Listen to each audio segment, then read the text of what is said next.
My people. Since starting this escapade into the unknown world that I'm building, known as the Meta Black, we've come across two factions of natives. The Jarata, a highly religious group who live and die by the Meta Black and who show hostility toward anyone or thing that would attempt to circumvent what fate has in store for you. The act of manipulating the fabric of reality in any way is called extravagance and is forbidden by the Jarata. And as of now, we don't know how far reaching the Jarata's beliefs reach, but what we do know is that not everyone is of the same influence. On the other side of this belief system, we discovered the cult of Plapindo, a faction who seem to revel in the use of strange and repugnant crafts in order to fulfill their tasks. My character has witnessed this craft used to cause harm by way of conjured weapons, but have also seen it utilized to heal, albeit grotesquely. My out-of-character thoughts on the cult of Plapindo, despite all that, is all based off of what I've seen so far from them, and that's a bunch of hostile, bloodthirsty maniacs. But it seems more has been discovered about these people from the perspective of a new stranger who has encountered this faction under a different light. Is the cult of Plapindo an enemy to all? Let's find out as one of our viewers steps into the Meta Black.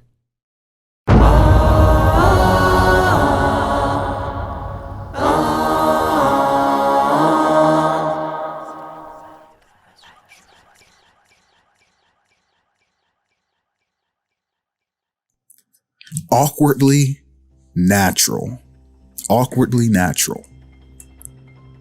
Enthusiastically simple. Oh, very nice. We're gonna let that marinate. Let me know when you want that third one. But that's heavy. That both of them too, like damn. All right, bring it. She said, bring it. Threateningly good.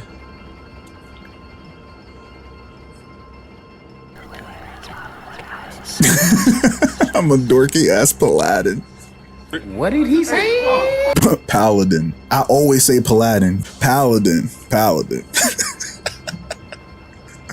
Paladin. Paladin.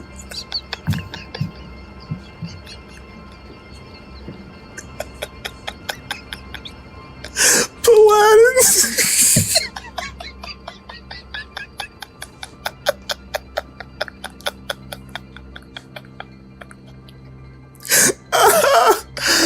Oh no! There's no way to go wrong on this. Thinking that instead of the big knight look, going with a skinny, awkward, no armor but super positive and pushy but lawful good. Oh, like you're like what Han Solo is to Jedis, the John Constantine of the Justice League. Like everybody got powers and armor. Your skill is in your will. Abilities and skills. Abilities and skills. All right, now remember that first one, that John locks in when you move on to the second one. And I'm imagining right now, I'm thinking about, the type of character you have. That's what I mean. Like no matter what you roll, it's gonna be fire because the concept of the character is already dope. You're an unarmored oh my God, I almost said it again. I'm gonna say it again. I'm not setting myself up for failure. I'm not even gonna try to not say it. I'm gonna try to not say it. You know what I mean? A pact with a genie. All right, I'm sorry. Skill. Ready? Here we go. 4, 3, 2, 1. Oh, let me know if you want me to re-roll that or continue. That's a nice first round draft pick, is all I'm saying. Keeping. Yes, let's go. Infiltration. All right, here we go. Second skill.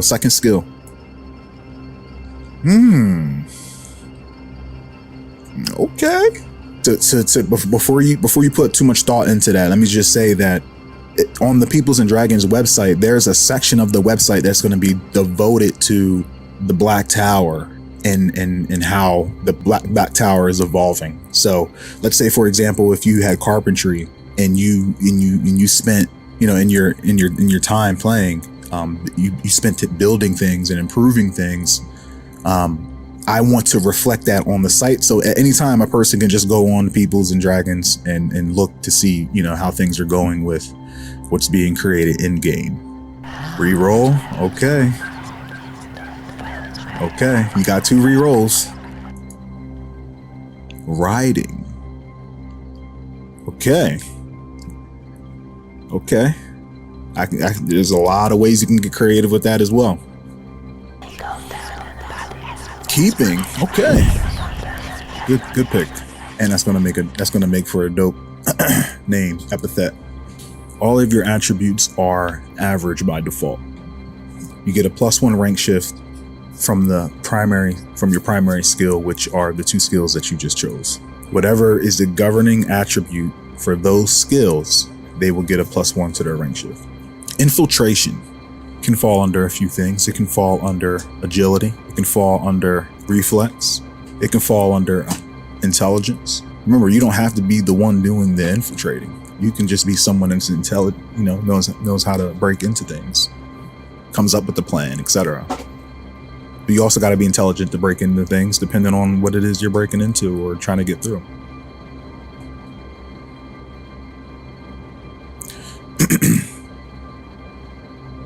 IQ. Okay. Okay. All right. In writing can take strength. I can see an argument being made for agility, but that would depend on what it is you're writing.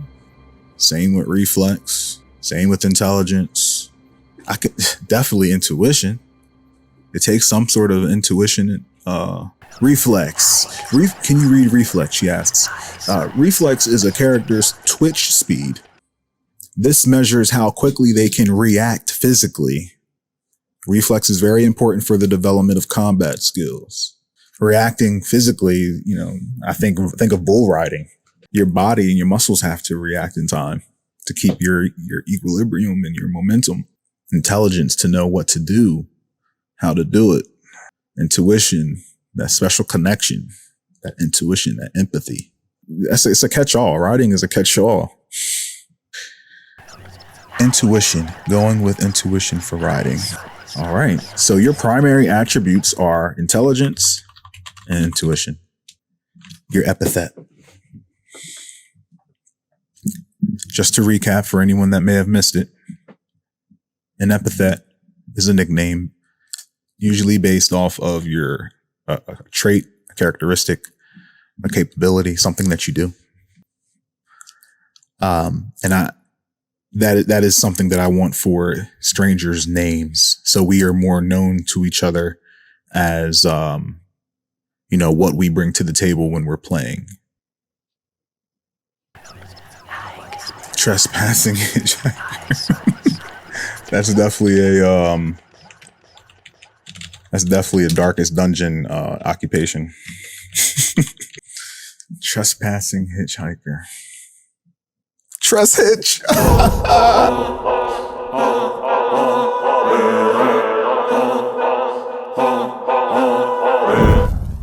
Yet another stranger awakens from within the cold, stony quarters of an unfamiliar tower. This simple stranger brings herself to her feet, brushing dirt from her ordinary fit. She seems to handle her circumstances quite well, despite literally waking up from what seems like rock bottom.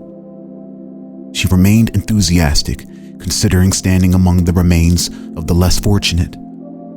Under her feet lie the dead, among scattered assortments seemingly rummaged through.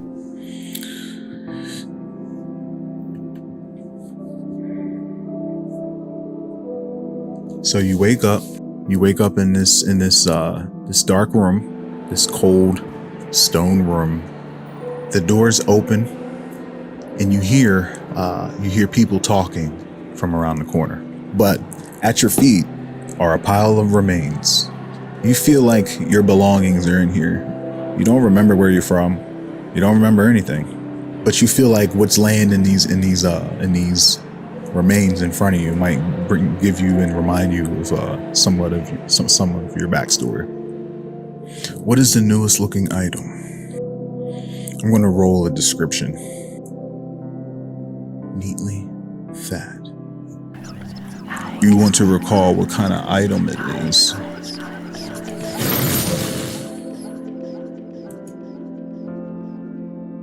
Fearfully cute. You think what you're looking for is an accessory. Do I see any valuable items in the pile from your perspective, from your opinion, based off of what you know? Yes, there are valuable things in the pile that you would consider valuable. Is it a metal bracelet? I mean, I think it would probably be, I think it's likely. It's a collection of bangles. So it's not just one bracelet, but they're like strung together, or they kind of overlap one another. That's what you recall that you're looking for. It's probably really valuable. It's likely in there. Yeah, it's sitting right on top. It was right in front of you the whole time. It's like, it's on your wrist. No, you look down, you see it glistening. See it glistening under the light coming from around the corner, and you find that bracelet that is of precious metals. Let's roll a D4. It's a collection of. It's a pair of bracelets, or a bracelet that has multiple bands overlapping one another. It's kind of dark in the room. You can't really see yet. You'll know once you pick it up what it is. Ooh, what types of metals are precious here? Okay. I'm gonna world build a little bit. Is it a pure metal? Is it a pure precious metal, or is it a combination of things? Is it pure? I'm gonna say unlikely. No, it's not pure. It's not pure. It's a precious metal. But it ain't one of those pure metals. It ain't that. It's a precious metal though. How many metals would you say are on a value of metals, on a scale of its preciousness? Roll a little potency on there. On a scale of metals, what are we looking at here? Minimum. It's on the lower scale of the precious metals. Okay. It's precious, but it ain't pure. Foolishly lacking. It's lacking that luster. It's lacking that luster. There's value. It has value. Keeping an eye out for what's vaguely familiar, the stranger spots an item she believed, without a doubt, was hers. A pair of sandite bangles cross-melded into and over one another, forming an eye-catching accessory that looked even better as it hoops and settles around her wrist. I grab the bracelet, polish it on my shirt. Do I notice anything fearful about it? What was so fearfully cute about this thing? Desert trials. You know what's so fearful about this bracelet? The only people who are in possession of bracelets like this are people who have traversed this local area, this desert area, and have experience with this area. It's used at barricades, at bridges, amongst traders. There's some meaning to this bracelet, and it carries some influence in this area. It looks good, it's cute, but people they should be fearful of your experience or someone who has that. For all we know, there's equivalents of that in every region of the world. With foggy thoughts, the stranger digs into the reserves of memory in an attempt to trace a lick of her own history through the obtainment of what was a keepsake of hers. When finally, memory sparks an avalanche of recollection. This bangle was a trophy, an accessory emblematic of one's achievements and experience in the desert. a token of passage that carried significant clout in this region. Her fingers glide across the sandite grooves, but she doesn't remember why she has it in her possession, and for a moment, wonders if it was stolen. However, despite her current state of amnesia, she knew for certain that no one was as benevolent and lawful as she was, and rules out the preposterous thought. Is there a weapon I feel comfortable with in the pile? I'm going to say somewhat unlikely.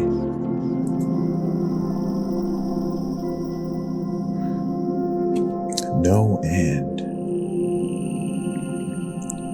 there are no weapons in the pile that you would ever that you have ever considered using.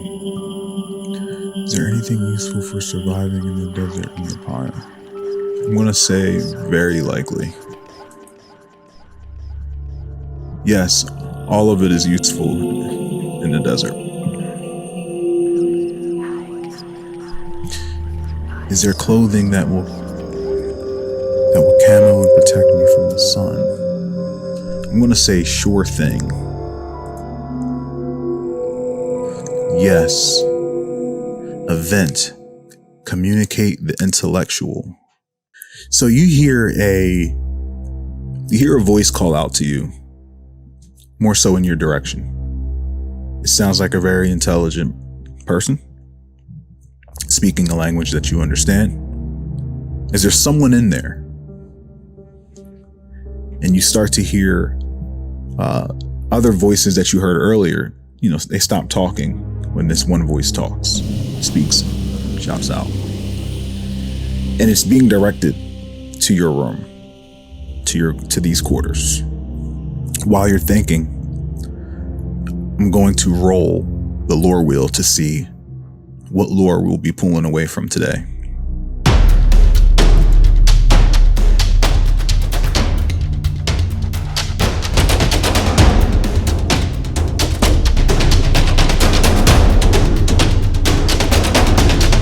Geographic location. So just to make sure you caught that, geographic location. You whistle in their direction. A sharp, high noise. Does he speak back? Very likely. Exceptional, yes. Exceptional, yes. Does he, is it hostile? In a hostile matter. Unlikely.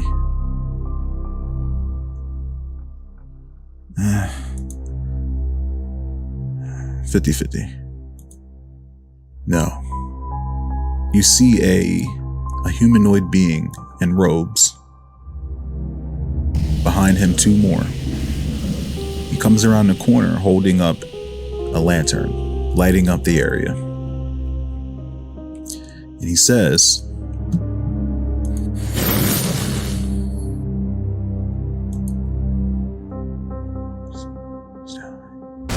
City. Oppress, stalemate, return, vice. I don't think they're saying they're going to kill me, but they're saying they will also take me. And I'm not sure if I can trust them. With my alertness, do I pick up on any telltale signs of bullshit?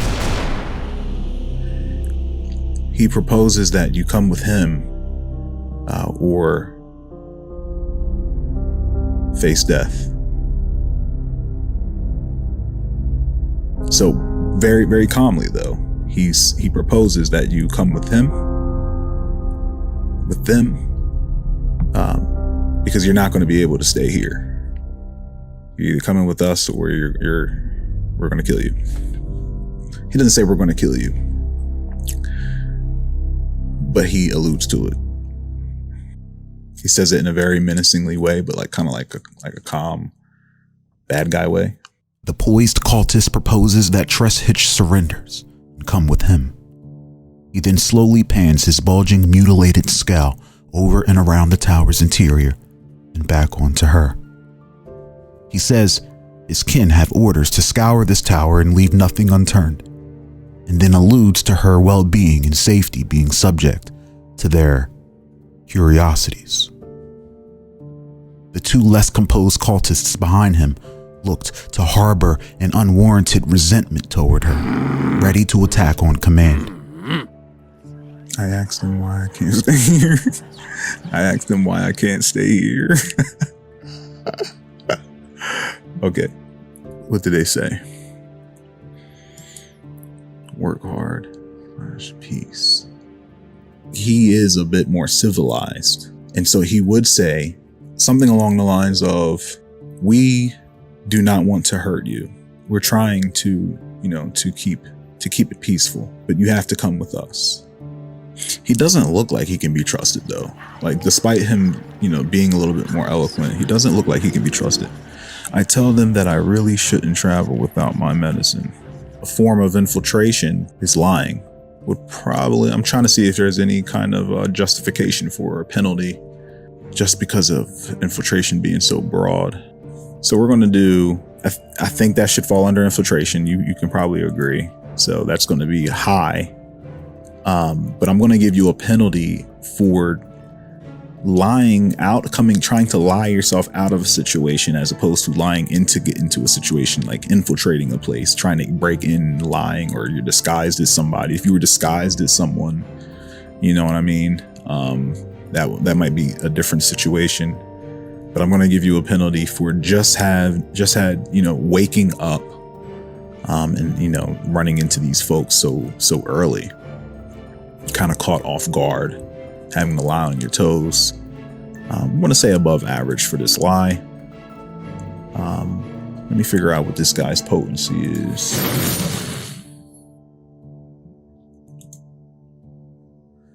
Less. I'm going to give him a bonus just for, he seems to be some sort of leader. It seems like there's always the one in the middle is always the one that's calling the shots, leading two others. So I'm going to give him a little bonus. So he was less. I'm going to say he is a average. I'm going to bring him to average. You lie with your medicine, right? You say, I shouldn't without the medicine, to convey that, you really shouldn't be going anywhere. Does that work? Does that kind of help sway, their approach to apprehending you, at least? Your above average attempt at a lie. Yes. So you say, what'd you say? I tell them that I really shouldn't travel without my medicine. They're clearly some kind of weirdos, right? Totally don't see them saying, okay, stay here. But I do see them getting flustered and frustrated.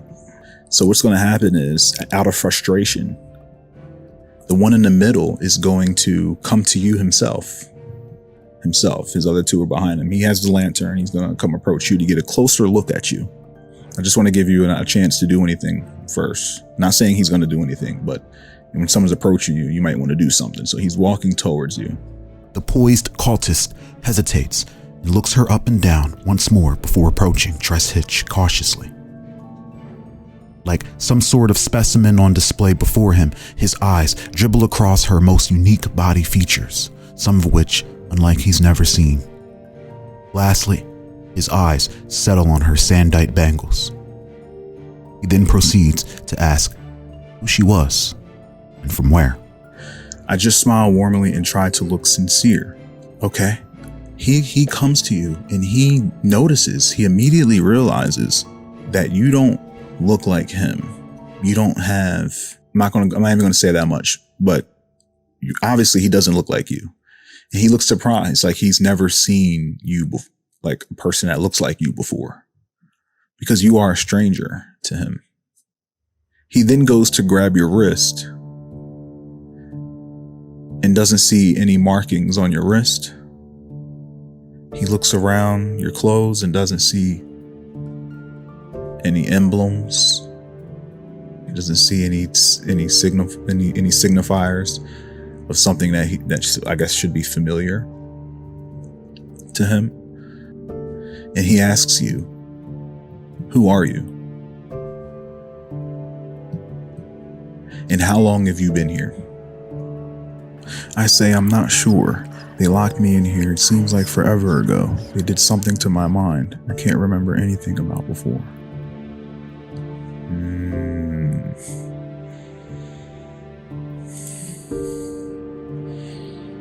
He calls back to his two goons, we'll call them.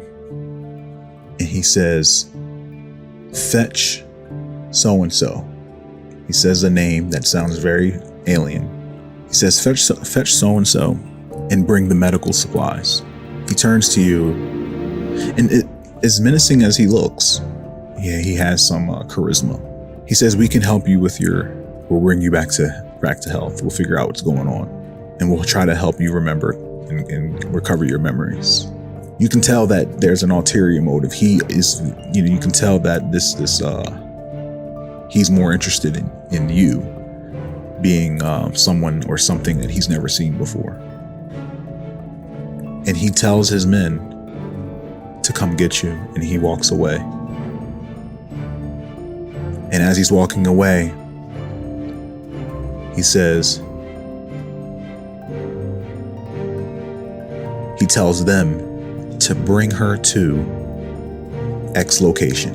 And that location is going to be the geographic location that we spun. And that geographic location is going to be where they are from. That can be tied up nicely into a bow, or you can resist them trying to take you away. It's up to you. I'll find another way to get the geographic location in there. But there's choice in everything. The poised cultist backs up several feet, rejoining his guards, then commands them to apprehend Tress Hitch with care, but not before making a promise to cure her of her amnesia and provide aid for the illness hampering her ability to travel.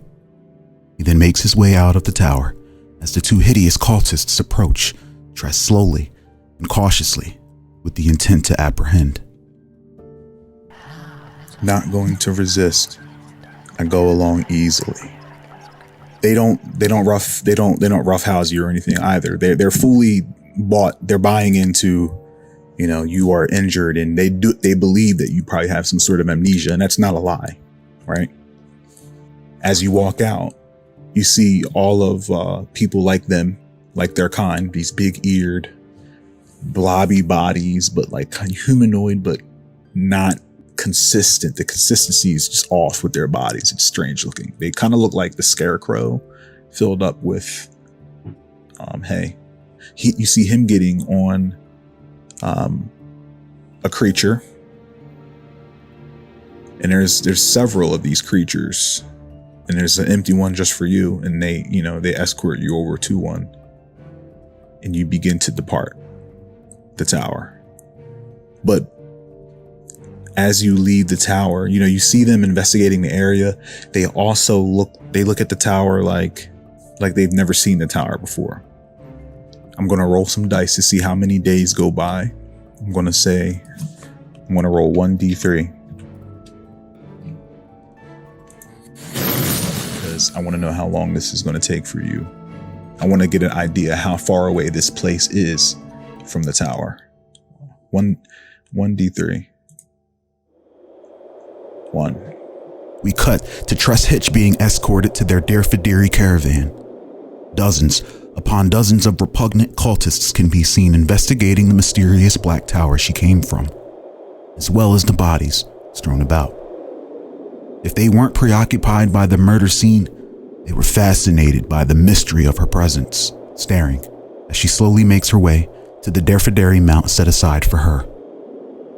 She catches a glimpse of the dead, but is soon interrupted by the rambunctious Derfadiri that nudges her with its large face until she commits to giving its sand-battered coat a few clean strokes, in turn prompting a soulful tune whistled just under its breath. The cultist goes to assist her, but Tress Hitch declines and gracefully mounts the creature. The entire band of Plapindo cultists trudge across the sand-pelted crusts of the golden flatlands on the backs of Derfadiri in chariots of blood-soaked bone matter.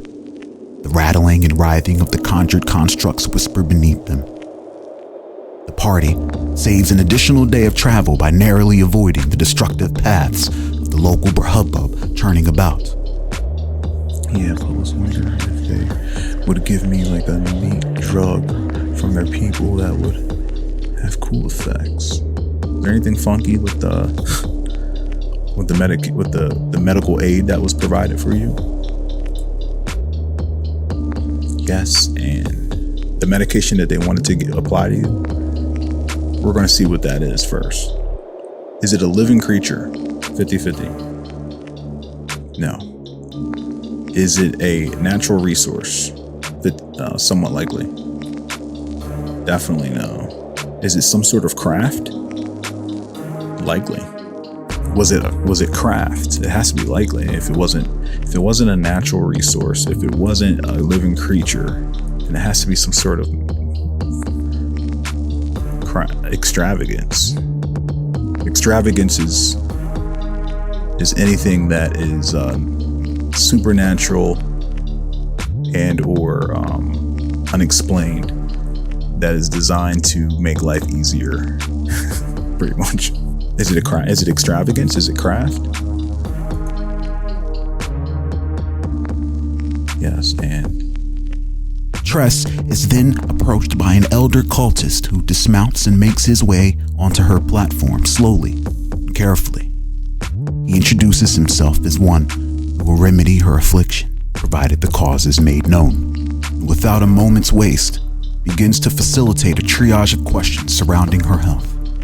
Tress provides as much and as little information as possible without exposing the lie of her illness or lack thereof, but begins to call into question if perhaps such an illness was the culprit responsible for her memory loss. With blood-stained tickle fingers, the elder closes in with the intent to seize her lower abdomen, and bone spurs grow from existing flesh wounds that begin to glow as he channels his fiendish craft through the manifestation of pain. yes, I let him apply medical aid to me. How does he apply this medical aid once he reaches her? I'm curious. Work hard / animals. He has to concentrate incredibly hard. He has to work very hard to concentrate to the point where when it's happening, they have to stop because he can't do it while on the backs of the beasts, on the backs of the animals. He has to stop so he can keep still and concentrate. Now, obviously, you weren't injured, so I'm going to ask the game, does this... I would ask this even if you were injured and you were being healed, but I want to know if this craft has any effect on you in any way, any side effect. Because who knows what he's doing? Even if you said you had a hangnail or a headache, whatever he's doing, he thinks it's good. He thinks it's good for that. Does it have any side effects on you, whether it's because you're a stranger or because the type of magic it is and it's weird, and maybe it works for them because they're that race, or works for them because they're used to it? I'm going to say very unlikely. I'm going to say unlikely that it has any side effect on you. No, but what does it feel like? Playfully mighty. Tress Hitch is enveloped by the craft and comes into a feeling of stimulation intense enough to notice, and light enough to hold back laughter, as if on the brink of jubilant giggling while on the edge of forcing it. The elder releases his grasp and continues his routine to tend to the injured acolytes collected from the tower. So he tickled me with no side effects. I guess it could have gone a lot worse. Yeah, it could have. It could have. Fuck around and end up with a bone tendril sticking out of your forehead or something. How are the people interacting that I can see? Is it emotional? Close? Cold? Good question. How are they interacting? How did they treat me on the ride? I'm gonna ask a blanket statement right now because I might be able to knock out a lot of the questions with this. Did Tress Hitch get treated well on that day trip? I'm going to say likely. Yes, and And what I want to add to that, and this is what I was going to say, I want to see what the result was first, that you felt and you sensed that a lot of that treatment was due to the fact that the intellectual one, we'll call him the intellectual one, is treating you well. Everyone is treating you well because of that. You are being kept close to the intellectual one. With you out of the equation, how do they treat each other? Are they good to each other is what I want to know. I'm going to say likely. Yes, and event/triumph. Attention. They are good to each other. They are definitely good to each other. And they are triumphant in all of their success because of the attention that they give to treating each other good. It is part of their culture. This is what you're discovering of these people, which is great because you're the only stranger so far that is now seeing the other side of these people, whereas my character actually saw how they act with other people. They weren't necessarily after me. I got kind of dragged into it, but to see this side of their culture, we would have never have known this if it wasn't for you being, for this interaction. Role play with intellectual. Oh, okay. Graciously thanks him for removing. All right, so trespasser hitchhiker graciously thanks him for removing her from the tower, taking care of her. I ask what I should call his people and where they are from and where we are going. They tell you that they are keepers of Plapindo. Keepers of Plapindo. When you ask them where they're from, do they tell her? For reasons, I'm going to say unlikely. No, they don't tell you where they're from. In fact, when you ask it, they ignore you. When you ask them where you're going, that's right at the point where their construct becomes visible and they point at it. This geographic location, as you are approaching it, you see it off in the distance. We're going to roll and build to see what this thing looks like at face value. Is this, as you approach this, does it look like a building? I'm going to say likely. Yes, and it is a collection of buildings, somewhat likely. Yes, but not that many. Is it on a D3? It's two buildings. Are they the same height? 50-50. No. Is one much larger than the other? 50-50. Yes, but that's not the building. The building where that's probably the most important is the smaller one, and the taller one that probably has some sort of other function. Are these buildings made of natural constructs, natural elements, natural, something that's natural? I'm going to say 50. I'm going to say somewhat likely. Yes. Event, travel / exterior factors. Yes, it is made of a natural resource. In addition to that, you see that natural resource being used on the taller building. There's something about the taller building, and that's the reason it's taller. And whatever this building, this construct is made of, that is natural.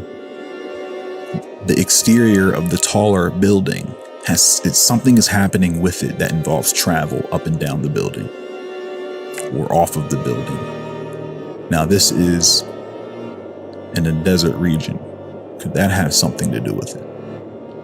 Likely. Yes.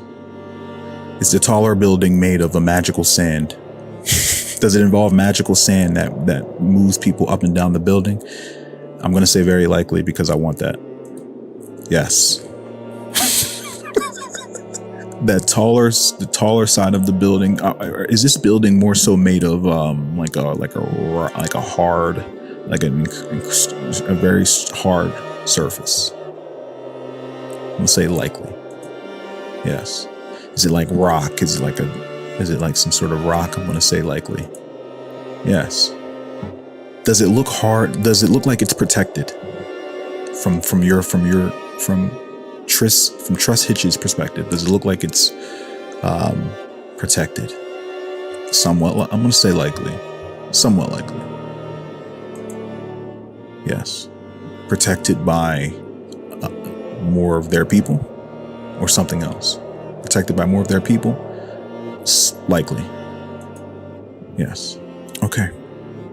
Is there anything extraordinary about this construct? Likely. Yes. And, well, what is it? Violate/war. It looks menacing. It looks like all the things that they do, that we've seen them do so far, with their weird weapons that they conjured out, made out of, spoilers in case you didn't see this, but yeah, they have their magic, or their craft is pretty wicked looking. So in addition to the rocks and the sands, you see bones, you see skeletal appendages and tendrils made of bones, and it's a lot of bones and red, vibrant reds mixed with the sand. So it's like a bloody sand. Yeah, and I think that really puts the bow on top of what this construct that you're heading to looks like. How do you feel about that? You still with me? Do you have any just general questions in regards to building that? Yup, still here.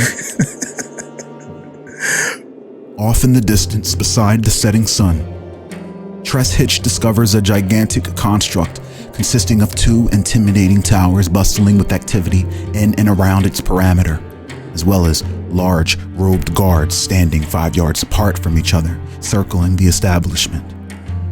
Carved of rock and bone, the first building appeared interestingly menacing, with bone spikes jutting out of its reinforced rooftops as if decorated for war on the skies. Scorched, nondescript corpses of man or beasts sit impaled upon bone stakes, being transported out of its confines and tossed in the trenches surrounding the gritty establishment. The most awe-inspiring feature of this monstrosity of architecture was the taller of the 2 buildings.